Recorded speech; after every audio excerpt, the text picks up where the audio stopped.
ਅਸੀਂ ਸਭ ਤੋਂ ਮੋਹਰੇ ਹੋ ਕੇ ਲੜ ਰਹੇ ਹਾਂ। ਔਰ ਜਿਹੜੀ ਪੰਜਾਬੀ ਕੌਮ ਆ ਇਹ ਸਭ ਤੋਂ ਪਹਿਲਾਂ ਹੀ ਇਹ ਹਰ ਕੰਮ ਦੇ ਵਿੱਚ ਮੋਹਰੇ ਹੁੰਦੀ ਆ।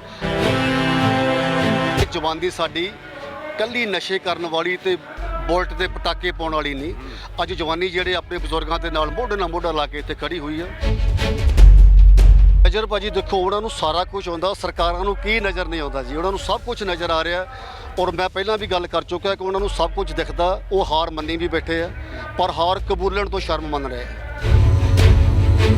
ਔਰ ਕਰੋਨਾ ਕਰਕੇ, ਕੋਵਿਡ ਕਰਕੇ ਉਹ ਡਰਦੇ ਬੈਠੇ ਨੇ। ਫਲਾਈਟਾਂ ਨਹੀਂ ਆ ਰਹੀਆਂ। ਜੇ ਕਿਤੇ ਮਾਹੌਲ ਨੋਰਮਲ ਹੋ ਜਾਏ, ਫਲਾਈਟਾਂ ਖੁੱਲ੍ਹ ਜਾਣ, ਤੇ ਮੇਰਾ ਖਿਆਲ ਹੈ ਇੱਥੇ ਦਿੱਲੀ ਦੇ ਵਿੱਚ ਤੇਲ ਸੁੱਟਣ ਨੂੰ ਜਗ੍ਹਾ ਨਹੀਂ ਹੋਣੀ।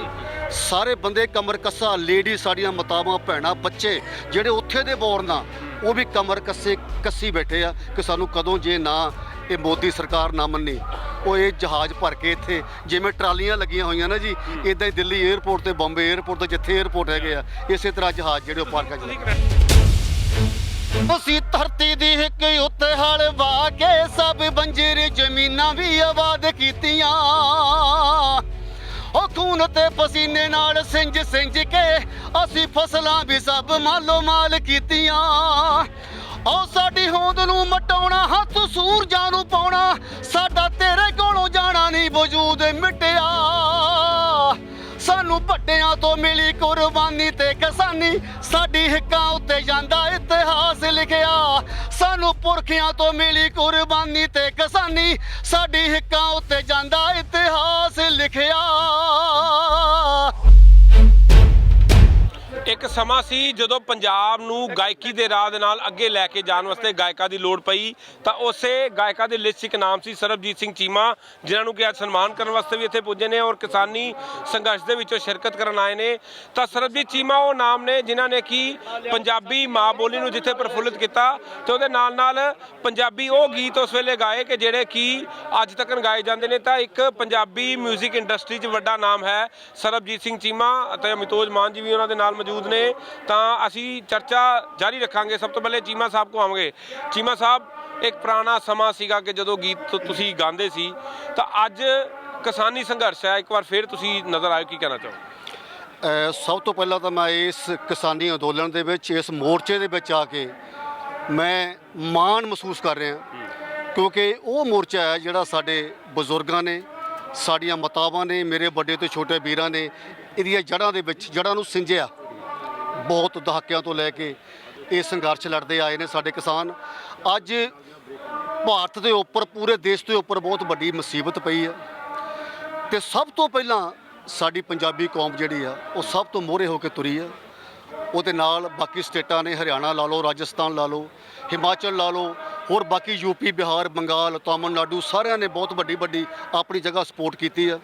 ਤੇ ਮੈਂ ਸਾਰਿਆਂ ਉਹਨਾਂ ਬਜ਼ੁਰਗਾਂ ਭੈਣਾਂ ਭਰਾਵਾਂ ਦਾ ਧੰਨਵਾਦ ਕਰਦਾ ਜਿਨ੍ਹਾਂ ਨੇ, ਮੇਰਾ ਖਿਆਲ ਕਿੰਨੇ ਹਫ਼ਤੇ ਮਹੀਨੇ ਹੋ ਗਏ ਆ, ਆਪਣੇ ਘਰ-ਬਾਰ ਨੂੰ ਛੱਡ ਕੇ ਉਹ ਸੜਕਾਂ ਤੇ ਆ ਕੇ ਸੁੱਤੇ ਪਏ ਨੇ, ਸੌਂਦੇ ਨੇ ਟਰਾਲੀਆਂ ਦੇ ਵਿੱਚ, ਟਰਾਲੀਆਂ ਦੇ ਹੇਠਾਂ ਵੜ ਕੇ। ਤੇ ਮੈਂ ਇਹ ਨਹੀਂ ਕਹਿੰਦਾ ਕਿ ਖੁਸ਼ੀ ਦੀ ਗੱਲ ਹੈ, ਮੈਂ ਮਾਣ ਦੀ ਗੱਲ ਕਿਉਂ ਕਰ ਰਿਹਾ ਕਿ ਅਸੀਂ ਸਭ ਤੋਂ ਮੋਹਰੇ ਹੋ ਕੇ ਲੜ ਰਹੇ ਹਾਂ। ਔਰ ਜਿਹੜੀ ਪੰਜਾਬੀ ਕੌਮ ਆ ਇਹ ਸਭ ਤੋਂ ਪਹਿਲਾਂ ਹੀ ਇਹ ਹਰ ਕੰਮ ਦੇ ਵਿੱਚ ਮੋਹਰੇ ਹੁੰਦੀ ਆ। ਅੱਜ ਇਹਨਾਂ ਨੇ ਜਿਵੇਂ ਮਾਨ ਸਾਹਿਬ ਨੇ ਸਟੇਜ ਤੋਂ ਗੱਲ ਕੀਤੀ ਸੀ ਕਿ ਸਾਡਾ ਯੂਥ, ਸਾਡੀ ਜਵਾਨੀ ਨੇ ਵੀ ਦੱਸ ਦਿੱਤਾ ਕਿ ਜਵਾਨੀ ਸਾਡੀ ਕੱਲੀ ਨਸ਼ੇ ਕਰਨ ਵਾਲੀ ਤੇ ਬੁਲਟ ਦੇ ਪਟਾਕੇ ਪਾਉਣ ਵਾਲੀ ਨਹੀਂ।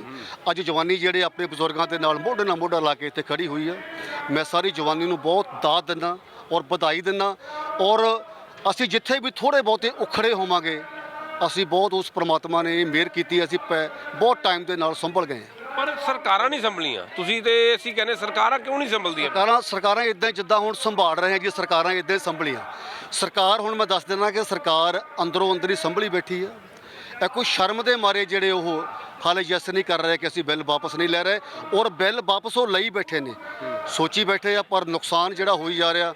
ਔਰ ਮੈਂ ਦੁਆ ਕਰਦਾ ਕਿ ਪ੍ਰਮਾਤਮਾ ਇਹ ਸਾਡੇ ਜਿੰਨੇ ਵੀ ਇਸ ਸੰਘਰਸ਼ ਵਿੱਚ ਪੂਰਾ ਹਿੰਦੁਸਤਾਨ ਖੜਾ, ਇਸ ਨੁਕਸਾਨ ਤੋਂ ਬਚਾਵੇ ਸਾਨੂੰ।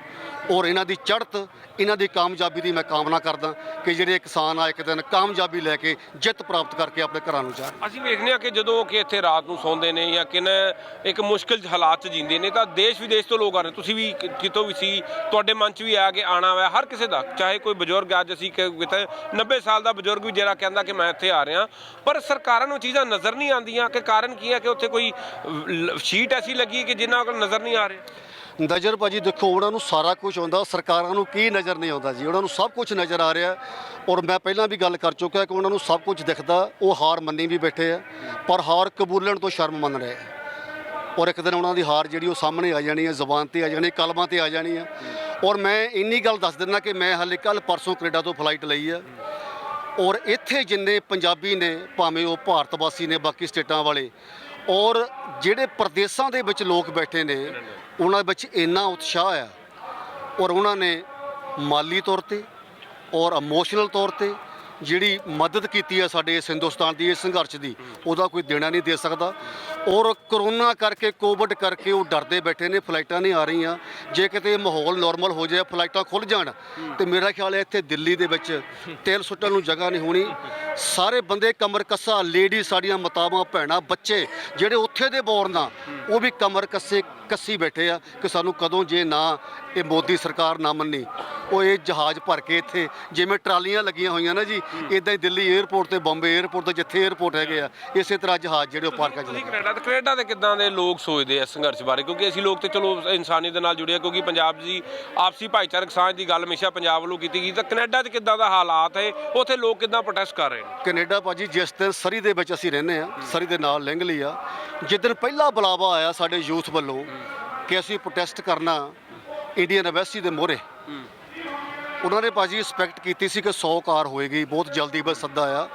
1000 ਤੋਂ ਉੱਪਰ ਕਾਰ ਜਿਹੜੀ ਉਹ ਡਾਊਨਟਾਊਨ ਦੇ ਵਿੱਚ ਪਹੁੰਚੀ, ਔਰ ਡਾਊਨਟਾਊਨ ਦੇ ਵਿੱਚ ਖੜੇ ਹੋਣ ਨੂੰ ਲੋਕਾਂ ਦੀ ਜਗ੍ਹਾ ਨਹੀਂ ਸੀ, ਔਰ ਉੱਥੇ ਲੋਕਾਂ ਨੇ ਦੱਸ ਦਿੱਤਾ। ਉਸ ਤੋਂ ਬਾਅਦ ਮੇਰਾ ਖਿਆਲ ਕਿੰਨੇ ਪ੍ਰੋਟੈਸਟ ਆ, ਸਰੀ ਕੀ ਆ, ਬਰੈਂਪਟਨ, ਟੋਰਾਂਟੋ, ਸਿਡਨੀ, ਮੈਲਬੌਰਨ, ਪੂਰੇ ਯੂਰਪ, ਇੰਗਲੈਂਡ ਦੇ ਵਿੱਚ ਜਿੱਥੇ ਵੀ ਪੰਜਾਬ ਵਸੇ ਆ, ਔਰ ਉਹ ਸੁਨੇਹਾ ਜਿਹੜਾ ਉਹ ਇਹ ਮੋਦੀ ਸਰਕਾਰ ਤੱਕ ਪਹੁੰਚ ਚੁੱਕਾ।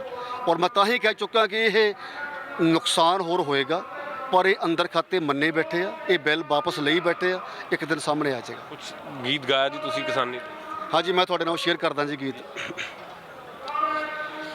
ਅਸੀਂ ਧਰਤੀ ਦੀ ਇੱਕ ਉੱਤੇ ਹਲ ਵਾ ਕੇ ਸਭ ਬੰਜਰ ਜ਼ਮੀਨਾਂ ਵੀ ਆਬਾਦ ਕੀਤੀਆਂ,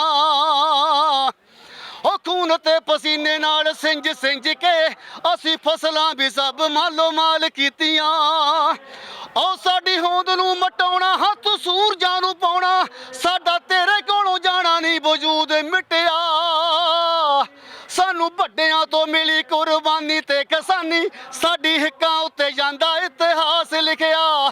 ਸਾਨੂੰ ਪੁਰਖਿਆਂ ਤੋਂ ਮਿਲੀ ਕੁਰਬਾਨੀ ਤੇ ਕਿਸਾਨੀ, ਸਾਡੀ ਹਿੱਕਾਂ ਉੱਤੇ ਜਾਂਦਾ ਇਤਿਹਾਸ ਲਿਖਿਆ। 47 ਦੇ ਦਹਾਕੇ ਦੀ ਗੱਲ ਕਰ ਲਈਏ ਤੇ 1947 'ਚ ਵੀ ਇਹੋ ਹੀ ਪੰਜਾਬ ਸੀ ਜਿਹੜਾ ਸਭ ਤੋਂ ਮੋਹਰੇ ਲੱਗਾ ਜੀ। ਉਦੋਂ ਵੀ ਇਸ ਤਰ੍ਹਾਂ ਦੇ ਹਾਲਾਤ ਸੀਗੇ ਕਿ ਜਿਸ ਤਰ੍ਹਾਂ ਵਿਭਾਜਨ ਹੋਇਆ ਤਾਂ ਪੰਜਾਬੀ 10 ਲੱਖ ਤੋਂ ਵੱਧ ਪੰਜਾਬੀ ਨੇ ਸ਼ਹਾਦਤ ਦਿੱਤੀ। ਕੀ ਅੱਜ ਮੋਦੀ ਸਾਹਿਬ ਸ਼ਹਾਦਤ ਵੀ ਭੁੱਲ ਗਏ ਨੇ? ਭਾਜੀ ਕੋਈ ਨਹੀਂ ਭੁੱਲਿਆ, ਕੋਈ ਨਹੀਂ ਭੁੱਲਿਆ, ਉਹਨਾਂ ਨੂੰ ਸਭ ਪਤਾ ਹੈ। ਇਹ ਜਦੋਂ ਕਿਸੇ ਬੰਦੇ ਥੱਲੇ ਵੀ ਕੁਰਸੀ ਆ ਜਾਂਦੀ ਨਾ ਜੀ, ਇਹ ਕੁਰਸੀ ਦਾ ਕਮਾਲ ਹੈ। ਉਹਨਾਂ ਨੂੰ ਸਭ ਕੁਝ ਭੁੱਲਿਆ, ਕੁਝ ਨਹੀਂ ਹੈ ਵੀ ਨਾ ਉਹਨਾਂ ਨੂੰ ਯਾਦ ਨਾ ਹੋਵੇ, ਸਭ ਕੁਝ ਯਾਦ ਹੈ।